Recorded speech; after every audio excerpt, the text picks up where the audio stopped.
16 athletes, 8 grueling events, and 2 nations. Who will be the strongest?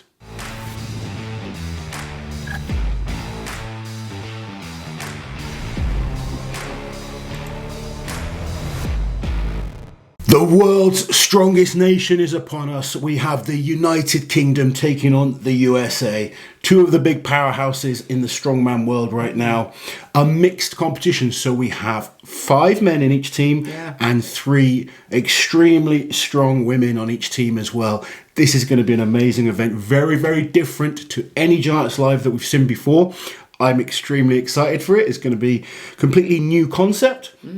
Amazing opportunity for the ladies to get to compete in a huge crowd alongside the men. How do you feel about that? I think it's absolutely brilliant. I think it's great the women are going to get everything the same. So the prize money's the same. I think it's brilliant. I mean, I've been saying, team comps are fun.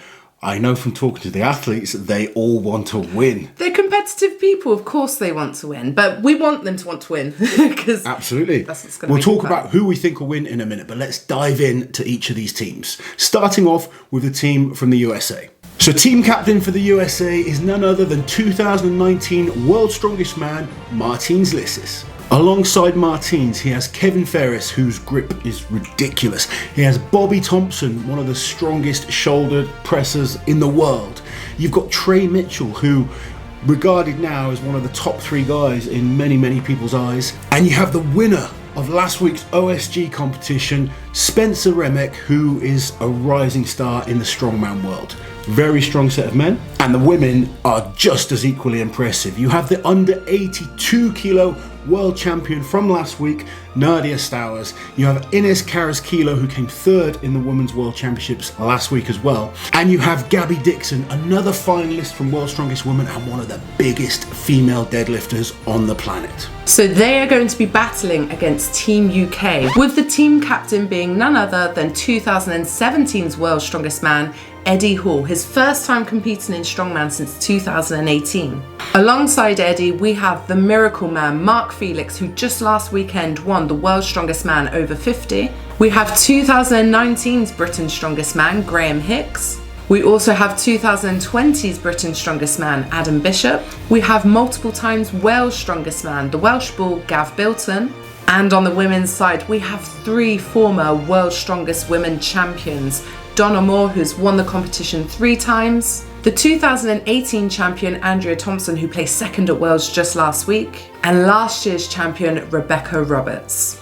I mean, the standard is unbelievable. The women's side is unbelievable. Imagine having 3 world champions on one team. Yeah. Yeah. 4 when you include Eddie Hall as well. Yes, of course, yeah. So, it's an interesting one though. Eddie Hall hasn't been active in strongman. Martins has. That's an interesting combination for the captains, but the great thing with this competition is not every athlete has to do every event. Yes. And that's why I think it's still going to be really competitive. The British side, I think in terms of current talent, you look at our team, you've got Mark, okay, Mark's over 50, and you'd think in a full competition he might not do so well against some of these, but you give Mark certain events, he's still unbelievably good. Hicksy is kind of, he's just static strength is unbelievable. The question mark for me on the British side is going to be Bish. Yes, because he's coming back from injury. But I think this is a good competition to see Bish back in. He can kind of manage that injury a little bit because it's a tricep injury. So really, he can avoid doing any tricep heavy movements. We know how good Bish is at deadlifting, at moving events. So you can kind of protect that body and still go and perform at a high level. So I think it's going to be a really competitive competition. And I honestly, especially the way it's structured and everything, I can't pick a winner. I can. I think it's really interesting as well. How are the athletes going to cope standing there, watching their teammate who is going to impact them, their overall score, and ultimately their prize money as well? I think it's going to be quite teams juicy. need to gel well together. They have to, of course. You've got to work as a unit. To work together, you've got to support each other. You've got to understand which athletes are good at certain events. You've got to have that trust at those athletes, and you've got to kind of support them if it doesn't go to plan. I think the behind the scenes for this is going to be really interesting.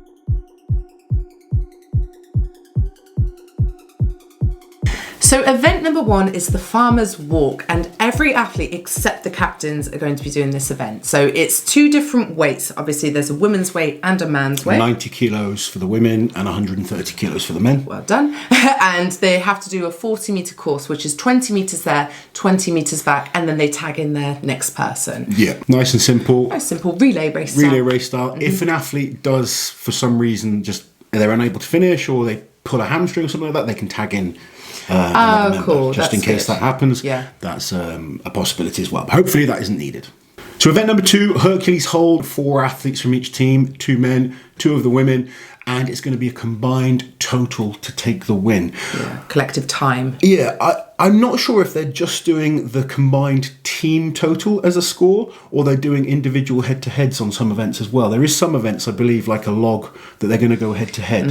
I do need to kind of find out the exact rules, but I know for a fact that the total team time is going to be the biggest reward in terms of points. Event number 3 is the log press for reps. Again, it's 2 men and 2 women from each team. They're going to be going head to head against each other and adding up the total amount of reps for each team. This is so complicated compared to what we're used to doing, isn't it? It's not that complicated. Yeah, I know it's not. It's the combined total of reps that the Yes, team get. So yes. it is a team competition.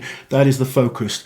I do believe there is individual battles though, so that say you have you and me going head to head and you beat me, you'd get 1 point. Woohoo! Yeah. But then the total team that wins will get 3 points. That's how I understand okay, it okay. on events like this where it's going to be head to head. Okay, so there's more points up for grabs. I guess. Absolutely. Okay, that makes sense. So next is the Viking Press, which is the team captains event, captains only. Now, I don't know how Martins is going to feel about being thrown into this because obviously it's supposed to be a big face-off between OB and Eddie. And I don't think Martins is really a, smack talk kind of guy. I hope he does because it's very funny. Yes, Martins isn't quite the smack talker that maybe Oberst is. No. But it's an interesting one because Prime Eddie, no one beats him on Viking Press. He's not who he was in He's not Prime 2017. Eddie, no. And Licis isn't the best at Viking Press. So I think it could be quite a Quite close, evenly matched, maybe. You know, I would say Licis's pressing has improved. Eddie's pressing won't be as good as it used to be. So it's going to be interesting. I mean, Eddie still looks like he's got a thick set of shoulders on him, some big arms. Eddie looks massive right now. Have you He's seen been him? training. He's been training It hard. might be the lack of beard that's making him look I don't know. But I think that could be closer than people think. Event number 5 is going to be the hammer hold. Holding out the hammers for as long as possible. Total time of the team is going to end up being the winning side. So the men have a 30 kilo hammer. The women have a 20 kilo hammer. And as with the other events, it's going to be 2 men and 2 women from each team. So next up is the axle deadlift for reps. And again, it's going to be 2 men and 2 women from each team. I was just saying off camera, I think the women are having to work much harder because there's only 3 of them, isn't there? They're going to have less rest, definitely. A lot less rest. But again, it's going to be head-to-head battles with adding up the most amount of reps, and that will give the team score. I wonder which members will be selected for the deadlift. I was just thinking of the women. I think Andrea definitely. I don't know. Gabi Dixon definitely. I don't know though. I don't know. It's really hard. Even for the men, like Bobby do you go, and Trey. Yeah, but Bobby and Trey. But then you've got Licis on that team as well, who's a great deadlifter for He reps. is, And the yeah. British team, we've got Hicksy, Bish, and Felix. And Eddie, to be fair, who was. Yeah, I don't think Eddie's Eddie's going to want to do the deadlift. I think it will be Bish definitely, and probably Hicksy. I think whether or not Mark would do it would depend on the weight of it. Because at a certain weight, Mark is a machine, isn't he? Yeah, But I think it'll be too heavy for Mark to do that. So I think maybe it'll be Bish and Hicksy. we'll have to see. It's going to be one. It's going to be interesting to see who's chosen for each Yeah. event. It's going to be. It's an element I quite like, and obviously the captain, Yeah. I think, will be the one deciding who does the event. So Yes, the captains need to get it right, so they need to know their athletes. the next event is the Tug of War. I hope these guys have been watching Squid Games to pick up some tips. Maybe not. So you're going to have the men versus the men, best of 3, the women versus the women, best of 3, and the team versus the team, best of 3. Could be a really interesting one. Good old-fashioned Tug of War. I'm looking forward to this more than probably anything else. I will say this. Last time I saw Tug of War at World's Strongest Man, we had Jeff Capes against Bill Kazmaier, and it went on for ages. Oh, this Don't think that'll be the case. There's no sand for them to dig No. into. No. The final event then is the loading into Powerstairs Medley. So the team captains have to do the loading part at the start. Once that's finished, there are going to be 5 athletes on each team do a duck walk into the Powerstairs. Yeah, I believe it's 10 metres and then up the stairs. That's right. You're going to have 2 women, 3 men, and it's going to be the fastest time between. Well, it's going to be the team that ends up with that last athlete on the top is going to be the team winner. There is an advantage. That's what I was going to say. Built up from all the other events, so it's going to be like gladiators. This is the eliminator. The team that's in the lead is going to have a time advantage, and then whoever gets that final power stair up the quickest will be the world's strongest nation. So it's this Saturday at the M&S Arena in Liverpool. If you can't be there live, Auntie Liz, where can people watch it? So going forward, it's just going to be available to watch on officialstrongman.com, and a link is in the description below. As always, guys, I hope you're as excited for this one as myself and Auntie Liz. Comment below, let us know which team you think is going to win. Is it going to be the Team America or Team UK? You haven't chosen a winner yet. Are we doing I am predictions? going for Team UK. It's a really tough one. I think it's going to be an amazing show. Lots of my friends competing. One of my clients is competing. 2 of my clients are competing on opposite teams. Oh, no. So I have to be kind of like waving the white flag and in the middle somewhere. But come on, Team UK all the way. I think Team USA are going to win. I'm just going for the patrioticness now. I'm not trying to be provocative or anything, but I do. Look, it's going to be a fun battle. It'll be good. Yeah, I think. It'll be fine. To be honest, with the system that it is, it's actually, we need to just really look at the last event. Are there any serious weaknesses there? Or, do you know what I mean? Stop overthinking it. This one okay. is all about going with your heart, USA. and I've got to go for Team UK. Okay.